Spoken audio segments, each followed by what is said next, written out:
Hey everyone, and welcome to my review for House of the Dragon Season 3, Episode 3, Rhaenyra Triumphant. And this was a good episode overall, but for me, the weakest of the season so far. In some ways, it was a very necessary episode since they had to dedicate some time to the day-to-day struggles of ruling the realm, and show what kind of administrator Rhaenyra really was. I just didn't love how they executed some of it. But let's start off with the positives for the episode, which for me largely revolved around Rhaenyra trying her hand at administration, making lots of decisions throughout the episode, some of which I agree with and others I don't, but either way giving us an interesting view into this aspect of ruling. First, I think it was utterly insane not to bring her small council to help her, especially with how easily Rhaenyra was overwhelmed and clearly unable to handle the daily administration of the realm. She claims they betrayed her even though they had no part in what Jace did, unlike Baela, who very directly did betray her but is still serving the queen without any problem. But even if she outright refused to bring her small council, she needed to form a new small council immediately in order to delegate all the tasks she had no knowledge or experience to handle. Next, there was Rhaenyra insisting on an elaborate coronation. I agree that this would have been ideal to cement her legitimacy, but also agree with Mysaria and Corlys that this shouldn't be a priority given the financial difficulties they faced, and I was glad Rhaenyra eventually seemed to back down on the idea. To address this lack of funding caused by Larys Strong who moved their gold, Rhaenyra sent letters to Casterly Rock and all the High Lords asking for tribute. To some degree I think this is a decent idea, but I think it should have just been the Lannisters, Baratheons, and Greens. I don't think asking her own supporters who sent their men and resources to help her take the throne is gonna go over well. Sending Baela to scout and offering a bounty for Aemond were good ideas, but offering Harrenhal as a reward seems a little crazy. Seeing all the rats and not immediately recruiting more rat catchers seemed like a major oversight. Putting Daemon in charge of recruiting new Queensguard was very smart. This is the type of task he would excel at. Going to Alicent for advice seems like a pretty terrible idea from Rhaenyra's perspective, but from Alicent's perspective, I'm glad she stood up for herself in the early scenes, since she did do all she could to keep her word about surrendering the Red Keep.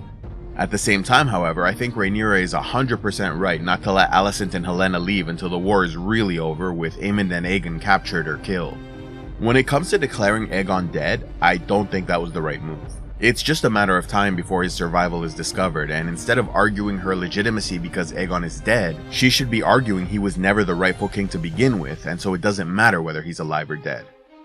Bringing Joffrey to the capital to be trained as heir was a very good idea, as was questioning the staff and replacing those loyal to the Hightowers. I wasn't a fan of how Rhaenyra and Daemon are treating the Dragon Seeds, with such an informal knighting ceremony and postponing their promised rewards. They're taking them for granted and treating them like an afterthought even though they're critical to her cause and need to be treated as such. Now when it comes to the dinner scene where she served the city's minor nobles rats and forcibly emptied their storehouses, I have mixed feelings. On the one hand, I agree with the decision to secure supplies from the storehouses for the city's poor, but I think the way she went about it was a very bad decision. There was no need to humiliate and infuriate the nobles, which are an important part of maintaining a prosperous city. She should have treated them with dignity and found other ways to appease them, like creating new titles for them, giving them new trade opportunities, giving their children positions in the Red Keep, anything to mitigate the damage from taking their supplies.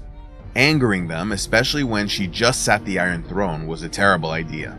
And even if this action made her popular among the small folk, it won't last. People are fickle and a million different people want a million different things. Eventually, the population will forget this and get angry about something else. And when the people turn on her, she'll have no noble supporters in the city to fall back on. Not to mention, they'll now be eager to support Aegon when he returns. So although the sentiment behind the decision was correct, she handled it with a short-sighted immaturity that will eventually come back to bite her. Also, just as a side note, it was interesting seeing Torrhen Manderly make an appearance, given his significance later on. And finally, the worst decision she made in my opinion was to deny the Velaryon name to the bastard sons of Corlys. How in the world did she think this was a good idea to anger someone who sacrificed so much and is so pivotal to the defense of her reign? Not only because of the fleet of Corlys, but also because of Adam and his dragon.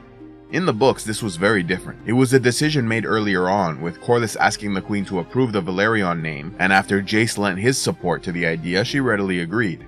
I mean, to some extent I understand her argument that she doesn't want the word bastard associated with her reign in any way this early on, but upsetting the Velaryons is a much larger problem she'll now have to deal with. Moving on to the negatives, I'll start with Ormond Hightower falsely surrendering to Daemon and bending the knee to Rhaenyra. To me, this whole part of the episode didn't feel necessary, since this doesn't happen in the books, and the Hightower army could have just taken Tumbleton and continued the war without going to the Crown Lands first. Rhaenyra would have been in the same position of having to choose whether to attack Tumbleton and risk her own people, or let this resistance continue. I guess they bought a little time with the Darren ruse, but that brings up the next problem, which is why in the world did the Blacks allow the Green Army to take the Tessarion dragon with them to the Reach when Darren supposedly went with Daemon to the capital? This makes no sense to me. Were they trying to separate Darren and Tessarion in case he ordered the dragon to attack? If so, Caraxes would have destroyed the small dragon easily. I really can't see any reason they let Tessarion leave. I also want to mention Rhaenyra being depicted as such a jittery, unstable mess, which seemed to make her unable to focus on handling petitions or administrative duties. In the books, she's described as stern and later on cruel, which I think would have been a better way to go than making her seem broken and sad. Which brings me to the next thing I want to mention, which is how the episode was shot. I guess the camera angles, perspective, and music had the intended effect since it made Rhaenyra seem mentally fragile, but I didn't find it compelling and was more annoyed by it than anything else. Moving on to the moment they mentioned seeing Sunfire's rotting corpse. It really makes me wonder about the future, cause in the book Sunfire was still alive and had a pretty significant part in future events. And the last negative I want to mention is Rhaenyra refusing to make Adam and Alan Valerions, causing Corlys to blow up in anger. I already mentioned this was a poor decision by Rhaenyra, but I also think it was a poor decision by Corlys to lose his temper with witnesses around and yell out the queen's children were bastards. I completely understand his anger and think he's right about the issue, but this was a very poor way to handle the situation, especially since yelling out that her sons are bastards was how his brother Vaemon ended up with his head cut off. Corlys would have been much better served confronting her in private and making it clear she would approve his request or he would withdraw his support. So let's get into my top 5 moments of the night, starting with Rhaenyra recalling her handmaiden Elinda Massey. This was a small scene, but I actually really liked this character. She may just be a servant, but she seems so competent, helpful, and positive that I really enjoyed her presence on screen and hope we get to see more of her in the future. Minor spoiler alert here, but I just want to mention that I hope she has a better fate in the show than she did in the books.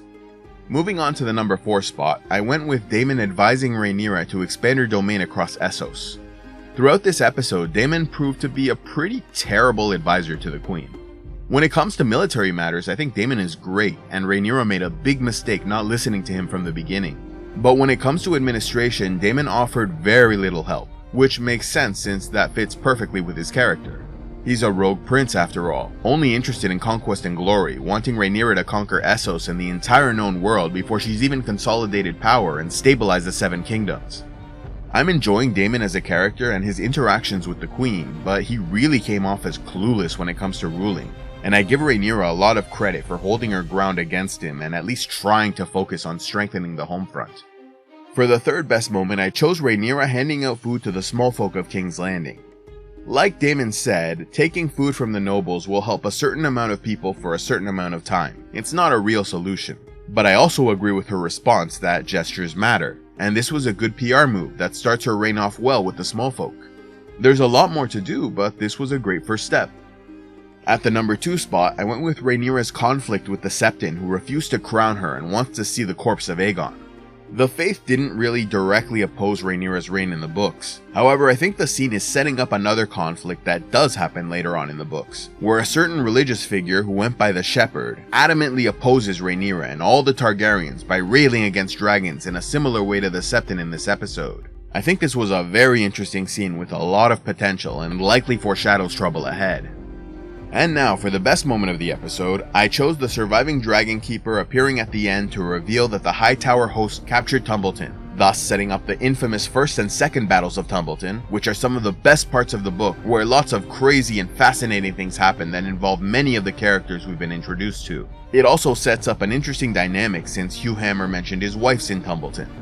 The Dragon Keepers always look pretty badass with their scars and burns, and this guy was no different. And it was very interesting seeing Rhaenyra realize the war isn't over. There's no best killer fight scene for this episode, but for the best line I went with the Septon scene where he said, "Do not make an enemy of the faith. It exhorts and comforts and binds together your people. Underestimate it at your peril." which really reminds me of the Faith Militant War that plagued King Aenys Maegor and for a brief time Jaehaerys. So that's it for my review of House of the Dragon Season 3 Episode 3, Rhaenyra Triumphant. A pretty good, though slow-paced episode. I didn't like it as much as the first two this season, but I do think they needed at least one episode where they showed the administrative side of ruling the kingdom. Now, however, I hope they get back to the action and the pace speeds up as the war re-intensifies. Overall, I'm gonna rate this one a 7 out of 10. But what did you all think? How did you feel about Rhaenyra denying Adam and Alan the Velaryon name? What do you think about the Darren ruse? And how do you rate Rhaenyra as an administrator? Let me know in the comments below, and if you haven't already, be sure to check out my Prelude to the House of the Dragon Season 3 video, along with my other A Song of Ice and Fire videos like the complete histories of Jacaerys Velaryon, Baela Targaryen, and Rhaena Targaryen. I'll link all those and more in the comments below, and be sure to watch my regular Sunday lore videos, which will focus on the Dance of the Dragons until the end of the season, along with my weekly reviews for the show. So for now, thank you all for watching, and I'll see you next time.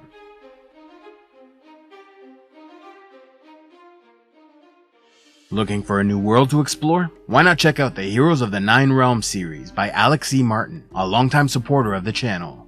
An exciting fantasy adventure based on Norse mythology, Seasons of Havoc, the third book in the series, is now available for purchase.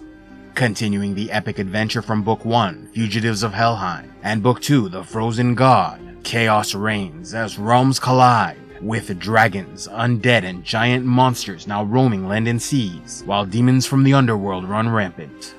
Broken and dying, Sigurd races toward Asgard with his godly companions who grow weaker and older by the day, facing threats older than humanity. Should he fail, the underworld's queen gets his soul, but Sigurd's struggle is only half the story. In Asgard, his lover Brynhild is forced into a bitter alliance with a young Valkyrie who has every reason to despise her. Bound by bitterness, duty, and bad blood, they're sent on an impossible mission: retrieve a powerful soul from the sea goddess to turn the tide against chaos. To survive what comes next, Sigurd and Brynhild may have to surrender the last remnants of what makes them human. Available on Amazon and Goodreads, be sure to check out this wonderfully imaginative series and dive deep into the Nine Realms. A special thanks to all those who contribute to CivilizationEx, like Warden of the X, Spectral Knight, Lord Commander of the Eternal Legion, Sir Loin, Werebear of the Great North, Sir Elendil of Numenor, and Javenya Targaryen. If you'd like to help the channel, be sure to give a like, leave a comment, subscribe, and click on the links below, or else go to patreon.com/CivilizationEx, where you can gain early access to videos and watch the Patreon-only series, Heroes of Lore and Legend.